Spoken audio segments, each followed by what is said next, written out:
مقالہ نمبر 27 خیر و شر کی اصلیت۔ محبوب سبحانی غوث سمدانی حضرت شیخ عبدالقادر جیلانی رضی اللہ عنہ نے فرمایا، خیر و شر ایک ہی درخت کی دو شاخوں کا ثمر ہیں، ایک شاخ کے پھل میٹھے ہوتے ہیں اور دوسری کے کڑوے، اس لیے ان شہروں، ملکوں اور زمین کے ان گوشوں کو چھوڑ دو جہاں اس درخت کے کڑوے پھل پہنچتے ہیں، ایسی جگہوں اور وہاں کے باسیوں سے دور ہو جاؤ اور درخت کی قربت اور نگہبانی کو شعار کر لو اور اس کی دونوں شاخوں اور ان کے دونوں طرح کے پھلوں کو اچھی طرح پہچان کر وہ پہلو اختیار کرو جس طرف کا پھل شیریں ہے، تاکہ تمہاری غذا وہی ثمر شیریں بن جائے۔ دوسری شاخ اور اس کے تلخ ثمر سے مجتنب رہو، کیونکہ اس کی تلخی ہلاکت آفریں ہے۔ جب تم نے ہمیشہ کے لیے یہی طریقہ اختیار کر لیا تو مسرت اور تمام آفات و بلیات سے امن و سلامتی پالو گے۔ اگر تم نے اس درخت سے دوری اختیار کی اور ادھر ادھر پھرتے رہے، پھر تمہیں ایسے پھل دکھائی دیے جن کا میٹھا یا کڑوا ہونا ظاہر نہیں، اور تم نے اس میں سے کوئی پھل حاصل کر لیا اور منہ کے قریب لے آئے، تو ہو سکتا ہے وہ پھل کڑوا ہو، اور اگر تم نے اس پھل میں سے کچھ کھا لیا یا چبا لیا اور تمہارے حلق اور ناک اور دماغ میں اس کی تلخی محسوس ہوئی، تو اس کے نتیجے میں تم اس سے متاثر ہو جاؤ گے اور تمہارے جسم میں وہ کڑواہٹ رچ بس کر تمہیں ہلاک کر دے گی۔ پھر اگر تم پھل کا باقی حصہ اگل دو اور منہ کو صاف کرو تو بھی کچھ فائدہ نہ ہوگا اور اس کا اثر تمہارے جسم سے دور نہ ہوگا۔ اگر تم آغاز ہی میں ثمر شیریں تناول کرو اور تمہارے بدن میں اس کی مٹھاس رچ گئی اور تم نے اس سے نفع اور مسرت حاصل کر لی، تو تمہارا صرف ایک بار کا یہ پھل کھانا کافی نہیں، تمہیں اس پھل کو دوبارہ کھانا ہوگا۔ پھر بھی ضروری نہیں کہ کسی وقت تلخ پھل ہاتھ نہ آ جائے، کیونکہ دونوں اکٹھے تھے، اس لیے بہتری درخت سے دور رہنے اور میٹھے پھل کی پہچان نہ ہونے میں نہیں ہے، بلکہ سلامتی اسی میں ہے کہ درخت کی قربت اختیار کی جائے اور اسی قربت پر قائم رہا جائے۔ واضح ہوا کہ خیر اور شر اللہ تبارک و تعالی ہی کا فعل ہے، دونوں کو جاری کرنے اور پھیلانے والا وہی ہے۔ اللہ فرماتا ہے، اللہ نے تمہیں اور تمہارے اعمال کو پیدا کیا ہے، اور حضور پر نور صلی اللہ علیہ وسلم نے فرمایا، ذبح کرنے والے اور ذبح ہونے والے کو خدا ہی نے پیدا کیا ہے، اور بندوں کے اعمال بھی اسی کے پیدا کیے ہوئے ہیں، بندے تو ان اعمال کے کاسب ہیں۔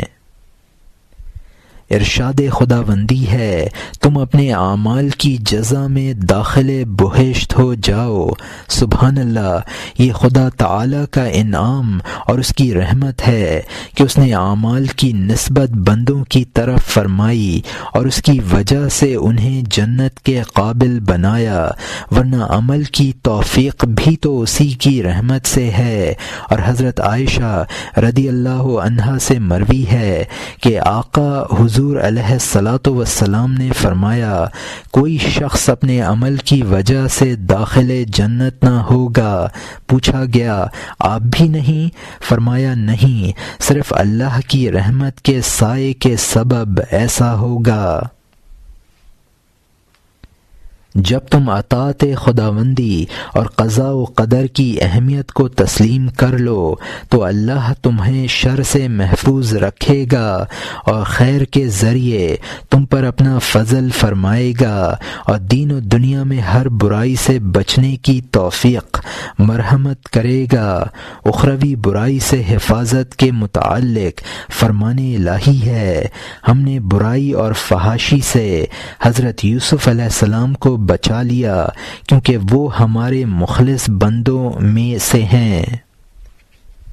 دنیاوی برائی کے متعلق ارشاد ہے، اگر تم مومن اور شکر گزار بندے ہو تو اللہ تمہیں کیوں عذاب میں گرفتار کرے گا۔ چنانچہ مومن اور شاکر انسان کو شر سے کوئی خطرہ نہیں، کیونکہ ایسا شخص بلا سے دور اور عافیت و طمانینت کے نزدیک ہے، کیونکہ وہ شکر گزاری کی وجہ سے زیادتی نعمت کے مقام میں ہے۔ خدا تعالی فرماتا ہے، اگر تم شکر کرو گے تو تمہیں زیادہ دیا جائے گا۔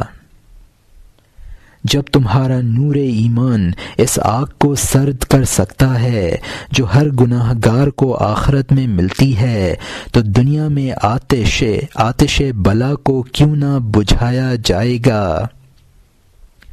البتہ خدا کے برگزیدہ بندوں اور صاحبان جذب اور اہل محبت کی بات دوسری ہے، کیونکہ ان کے لیے بلائیں ضروری ہوتی ہیں تاکہ ان کے ذریعے انہیں خواہشات نفسانی اور میلانات طبیعت اور لذات و شہوات سے پاک کر دیا جائے۔ بلاؤں سے ان میں یہ خاصیتیں پیدا کر دی جاتی ہیں کہ خلقت کے قریب رہنا پسند نہیں کرتے، اس سے وہ سکون و راحت اور طمانینت و عافیت محسوس نہیں کرتے۔ چنانچہ ایسے بندے سے سب خرابیاں زائل کر کے اس کا دل پاک صاف کرنے کے لیے اسے بلاؤں میں مبتلا کر دیا جاتا ہے، پھر اس کے لیے خدا کی وحدانیت، اس کی معرفت، اس کی قربت کے انوار اور علوم تک رسائی کا مقام خاص کر دیا جاتا ہے۔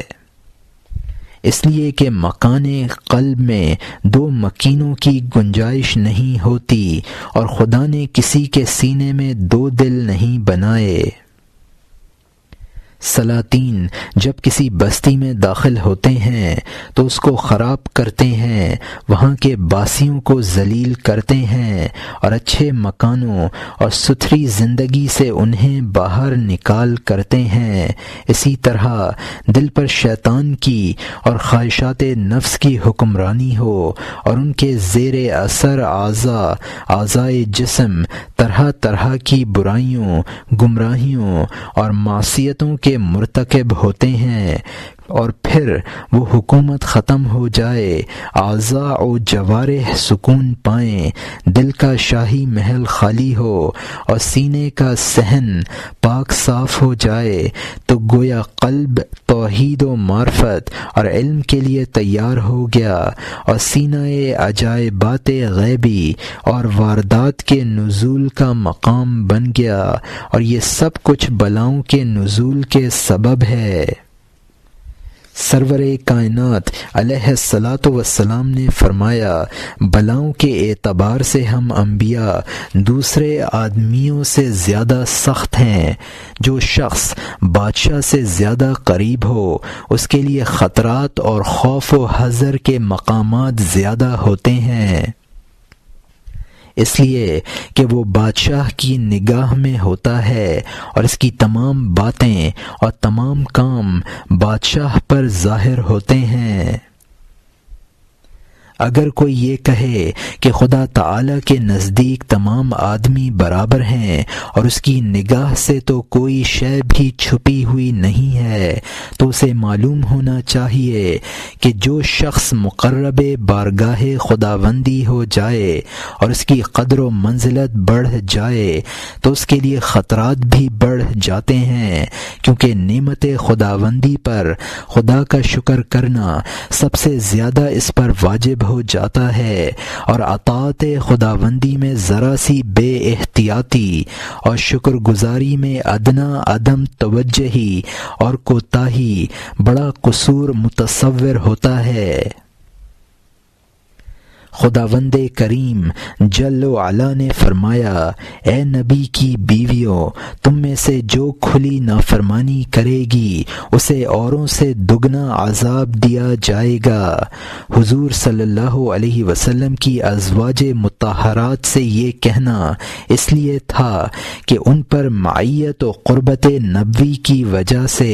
نعمتوں کا اتمام ہو گیا تھا، چنانچہ اسی سے اس بندے کا حال سمجھ لو جو خالق حقیقی کے قریب ہوا۔ اللہ تعالی کو اپنی مخلوق کے ساتھ تشبیہ دی ہی نہیں جا سکتی، کوئی چیز اس جیسی نہیں، اور وہ سمیع و بصیر ہے۔